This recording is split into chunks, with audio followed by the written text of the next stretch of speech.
সময় ফিরে আসার স্বপ্ন যাবে বাড়ি আমার, এই তো সময় ফিরে আসার স্বপ্ন যাবে বাড়ি আমার, তো সময় ফিরে আসার স্বপ্ন যাবে বাড়ি আমার।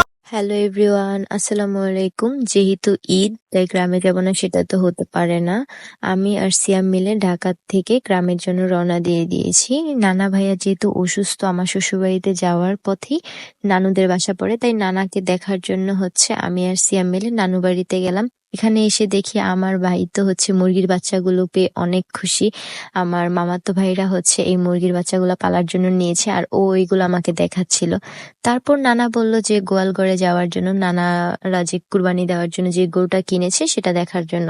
তারপর আমি আর সিয়াম মিলে গোয়ালঘরে গেলাম, বাট আমি গরুটার কাছে যেতে খুব ভয় পাচ্ছিলাম, কারণ এটা একটু পাগলা টাইপের গরু। এটা কখন না কখন আবার লাথি একটা দিয়ে দেয় আমাকে, তাই আমি এটার কাছে যাচ্ছিলাম না।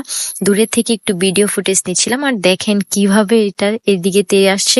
আসলে আমি ওকে বলতেছিলাম তুমি এক গরু আর ও আর এক গরু, আর গরুরা মেবি লাল কোনো জিনিসে বেশি ওরা আকর্ষণ করে, আর ওকে দেখে তাই গরুটা মেবি একটু বেশি রাগান্বিত।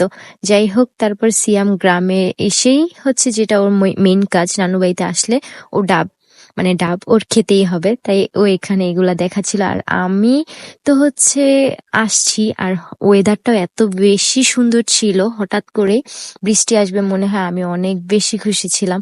তাই আমার ভাইদের সাথে আমি অনেক এনজয় করতেছিলাম দিনটা। তারপর সিয়াম গাছে উঠে গেছে হঠাৎ কিছু না বলেই। আসলে আমি এটা কখনো চিন্তাও করতে পারিনি সে যে গাছে উঠে যাবে। গাছে উঠে তো আর পারতে পারেনি, কারণ ডালের অনেক উঁচুতে ছিল জামগুলো, তাই ও কাছ থেকে যেগুলা পাচ্ছিল সেগুলা নিয়ে নিচ্ছিল। তারপরে আমি একটু ও তো আর খাবে না, কারণ আমি নিজেও যেমন একটা পছন্দ করি না, ও তেমন একটা খায় না। তারপর আমরা ওই বাড়িতে যেহেতু বৃষ্টি হয়েছে, হঠাৎ করে দেখলাম সিয়াম নেই। তারপর দেখি সিয়াম আমার মেজো মামা বাড়ি করেছে, নতুন বাড়ি, সেখানে এসে ও বসে গল্প করতেছে। এরপর আমি আর সিয়াম মিলে মামার বাড়িটা পুরোটা ঘুরে ঘুরে দেখতেছিলাম, আসলে কোন গাছে আম আসছে না আসছে এগুলাই আমরা গবেষণা করতেছিলাম। এরপর মামার শ্বশুর বাড়ি থেকে কাঁঠাল দিয়েছে, সেগুলা নিয়ে আমি আমার ভাই আমরা সবাই অনেক বেশি দুষ্টুমি করতেছিলাম। মামা বলতেছিল যেটা পছন্দ হয় তুমি সেটা নিয়ে যাও। পরে আমি বললাম না, আমি এখন নিয়ে যাব না। আর আমার আম্মু তো শুনেছে যে আমি আমার শ্বশুর বাড়িতে এদিক দিয়ে যাব, তাই আম্মু বলতেছিল জাম পেড়ে নেওয়ার জন্য। তাই আমার আম্মু, আমি, সিয়াম আমরা সবাই মিলে জাম পেড়ে নিচ্ছি, আসলে আমি আমার শ্বশুর বাড়িতে নিয়ে যাব সেই জন্য।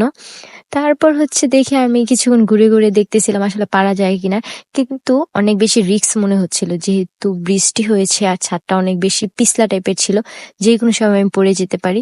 তারপর বিকেলের দিকে আমরা আমি সিয়ামদের বাড়িতে চলে যাব, তাই নানা আমাদেরকে গাড়িতে তুলে দিয়ে আসতেছিল। আর এই দিকে আসার পরে সিয়ামদের গ্রামের এটা নাকি ফেমাস পুরি, আলু পুরি যেটাকে বলে, এটা নাকি খুবই বেশি মজা। এর আগে আমি একবার ট্রাই করেছিলাম, তারপর বললো আসো তোমাকে এখান থেকে পুরি খাইয়ে নিয়ে যাই। তারপর এখানের এই মুড়িটাও নাকি অনেক বেশি মজা, বাট আমার কাছে এটা টেস্ট তেমন একটা ভালো লাগে নাই। ও আমাকে বলল যে না, তারপরে একটু খাও।